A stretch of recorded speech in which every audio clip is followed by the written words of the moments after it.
ଶୁଣୁଛ ସାହୁ ବାବୁ, ମୁଁ ଭାବୁଛି ମୋ ପୁଅର ବାହାଘର କରିବାନି, ତା ଗୋଟେ ଥାଳିଟା ଧରେଇଦବା।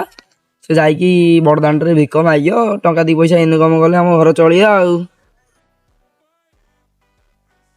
ବାପା ଲୋ ମୁଁ ବାହା ହେବି। ଆରେ ପୁଅ, ମୁଁ ତ ବାହାଘର କରିକି କୋଉ ଝିଅର ଜୀବନଟାକୁ ନଷ୍ଟ କରିବାକୁ ଚାହୁଁନି। ସେଇଥିପାଇଁ କହୁଛି ତୁ ବାହାନି, ବଡ଼ଦାଣ୍ଡରେ ଯାଇକି ଭିକଟା ମାଗେ, ଗୋଟେ ବେଲା ତତେ ଦେଇଦେବି। ନହେଲେ ଏଇଠି ଯୋଉ ଏଇ ଜରିଟା ନେଇକି ଯିବୁ, ଭିକ ମାଗିବୁ, ପଇସା ଆଣିଲେ ଆମ ଘର ଚଳିବ। ହେଲା, ବୁଝିଲୁ? ବାପା ଲୋ କୋଉ ଝିଅକୁ ମୁଁ ବାହା ହେବିନି। ମୋ ସାଙ୍ଗଟା ଅଛି ସେ ପୁଅକୁ ବାହା ହେବି। ଆରେ ପୁଅ, ତୁ ସେ କଥା କହନି। ମୁଁ ତ ଗୋଟେ କାହିଁକି ବି ବୁଝିଦେବି। ତୁ ସେଇଆକୁ ବାହା ହେଇଯିବୁ। ପୁଅକୁ ବାହା ହେଇକି ମୋ ନାଁ ବଦନାମ କଲି, ତତେ ନମସ୍କାର ମୁଁ କରୁଛି।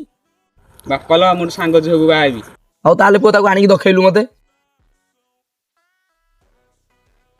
ଝିଅର ତ ଗୋଡରୁ ଦେଖିକି ଜଣା ପଡୁଛି ଝିଅଟା ସୁନ୍ଦରୀ ହେଇଛି ଆଉ। ଆରେ ଏତେ ଝିଅ, ଭଲ ଝିଅଟାକୁ ତୁ ପଟେଇ ଦେଇଛୁ ଟି। ହଉ ତାହେଲେ ତୋର ତାର ବାହାଘର କରିଦବା ଆଉ।